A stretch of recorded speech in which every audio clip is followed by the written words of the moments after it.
Donc là, on est sur du compostage en tas.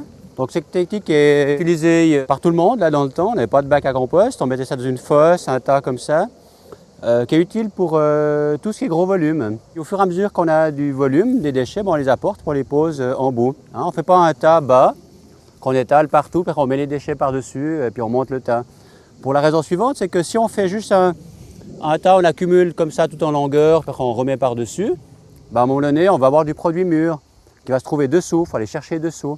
Alors que là, on a mis d'abord ici, on monte ici, après on met la contre, on monte ici. Je vais pouvoir mettre éventuellement mon déchet qui vient de la poubelle de la cuisine, hein, pour les déchets compostables, je mets ça là-dessus. Donc s'il reste un compact, ça va faire une zone qui pue, qui colle, qui se décompose lentement. Donc c'est important de l'étaler à la fourche simplement, puis après je mets mes déchets par-dessus, là voilà. Comme ça, là je suis bon. Je peux faire mon tas pour vraiment le monter un petit peu, là. Là les déchets sont assez secs. Fait qu'il ne va rien se passer comme décomposition. Tout ce qui est sec ne se décompose pas. Hein. Ça, c'est un principe de base. Donc, je peux, si je suis pressé, je peux éventuellement arroser mes déchets. Toujours avec la pomme pour bien disperser l'eau sur les déchets. Ce qui reste en surface, c'est généralement toujours un peu asséché par le vent, par le soleil. Mais ce qu'il y a dedans a été humidifié par la pluie ou par l'arrosage qu'on a fait. Fait que ça va garder plus d'humidité. Et puis, ça va petit à petit évoluer. Et ce qui est en contact avec le bas, avec le sol, encore plus humide. Et donc là, ça se décompose bien. Avec le temps, quand ça se transforme, ça va se compacter. Donc c'est bien d'avoir un brassage de toute façon. Qu'on fasse du compostage en bac ou en tas, il faut à minima, je dirais 2 fois par année, brasser son tas pour lui donner de l'air. L'avantage important du tas de compost, c'est qu'on peut déplacer facilement la matière à la fourche. Ça se fait très vite.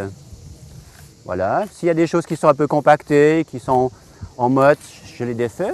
Donc on voit déjà là des zones où la matière s'est un peu décomposée. Elle est plus brune, elle est plus dégradée, on ne reconnaît pas les matériaux d'origine. Donc là on est déjà sur quelque chose qui est demi-mûr pour certains types d'usages, pour les courges en particulier qui poussent sur les tas de fumier, qui poussent sur des composts demi-mûrs, pour les tomates, pour du paillage sous les arbres. Ça peut tout à fait s'utiliser. On peut aussi le laisser dans le tas jusqu'à ce qu'il finisse sa maturation. Si on met là-dedans des branches, hein, vous voyez une branche là-dedans, même plusieurs branches, vous ne pouvez plus travailler à la fourche.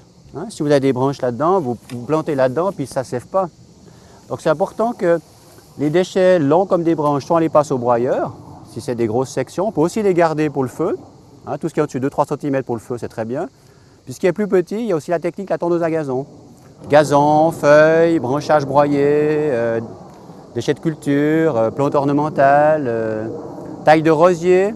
Donc tous les déchets peuvent se composter en tas, il n'y a aucun souci.